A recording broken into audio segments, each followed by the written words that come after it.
Good afternoon. My name is Kelly. We're here this afternoon in northern Thailand near a town called Mae Sot. We are here at one of our homes that goes under the name of Morning Glory. The home leader here is a G, and this is a home that we have run for, not run, thank goodness I don't have to run it. This is a home that we have supported for many years. It's a home that always has special needs that we're happy to help with when we can.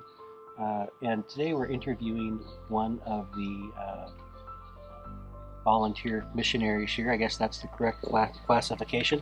Also one of my favorite Brits. His name is Adam Bolton. And I'm going to let you tell him a little bit about what you do here. Okay, so here on our compound, we obviously have the home. I think we have about 20 kids with us here this year. And they tend to be the most vulnerable ones from the school. We also have a school here of primary school age children. I think we have about 350, 360 kids here, and they're all migrant kids, economic migrants, and some, I guess they could be classed as refugees because their parents have left Burma because of the situation there. And we just a free school run by Christians because a lot of these kids, their parents can't afford education in Thailand, so we try to keep it free or as minimal cost as possible, just to give them a place where they can study and learn just kind of practical skills, but also as Christians we want to give them a good foundation in their life. And so we just look after the school. Like I said, they learn all sorts of subjects, but the home, the kids are awesome. And then specifically me, I came to help. We also have a church here, and my heart is for community, for the church, and just to help with the kids where I can, just love on them, give them support, and a safe place to stay, really. Great. And you live here with your family? You want to tell us about your family? I do. My wife is from Burma, and we met 6 years ago. And actually, give you a bit of insight into the history of Burma, it was illegal for me to marry her when I first came. So, not that I did that right away. I made sure she fell in love with me first. I wooed her. Actually, she hated me, but it's another story. But yeah, she's from Burma, and now we have a little girl who's 3 called Esther.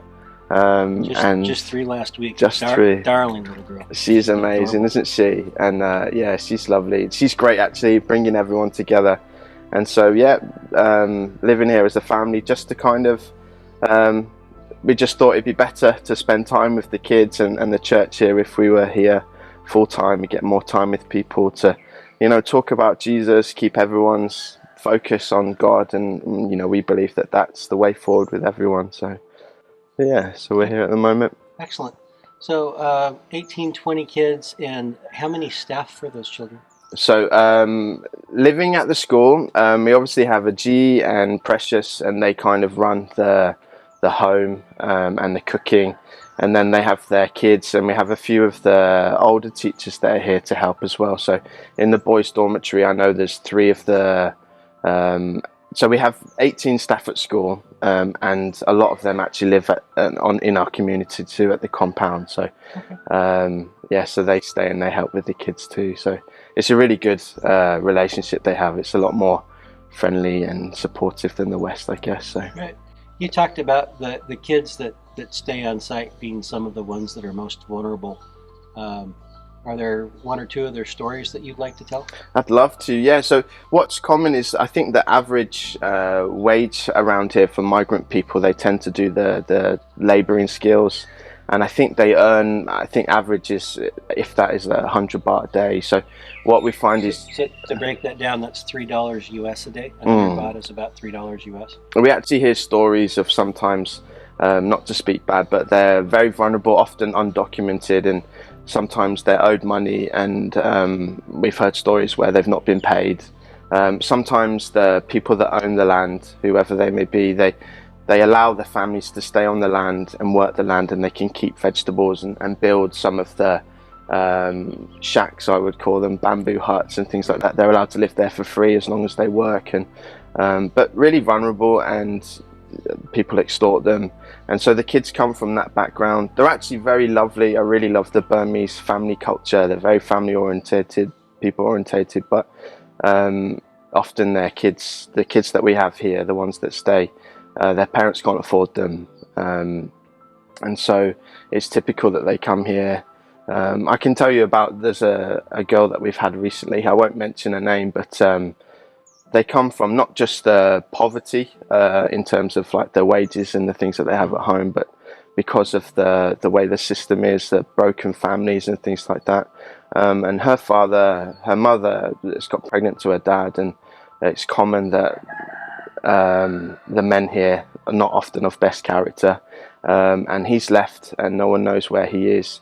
And the mum has tried to make a way for her daughter, tried working, and eventually found, because of circumstances, she's got into a lot of debt, specifically with one family, and not been able to afford her debt for whatever reason, and has offered her daughter to the family to pay for her debt. So she said, you can either keep the daughter or my daughter can work for you, essentially as a house help, or we have another name for that in England, would be slave. And then her mum's just left her, just taken off for whatever reason. I don't know, I never understand it. It's heartbreaking because I have a daughter, but she must have her reasons, and we don't know where she is either. And then the family have actually, because the school and the G and the people that have been here for a long time have built a good reputation up, the family that have taken care of this girl have come to us, and they thought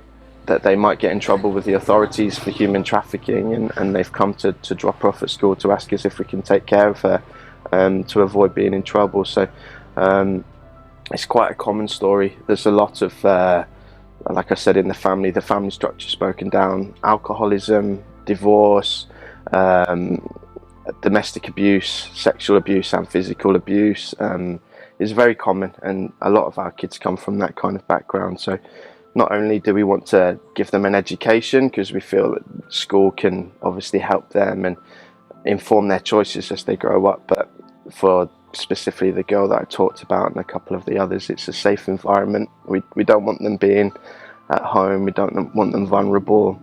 So if we can just give them like a haven to stay, even for the limited resources that we have, for the few years that they can stay here, we hope and we pray that can help them further in their life. So sorry. No, that's what you just described is one of the biggest reasons that I feel led to do what I do, which is help places and people like this do what you do. And every time I'm here, I have to remind you guys that you have the hard job.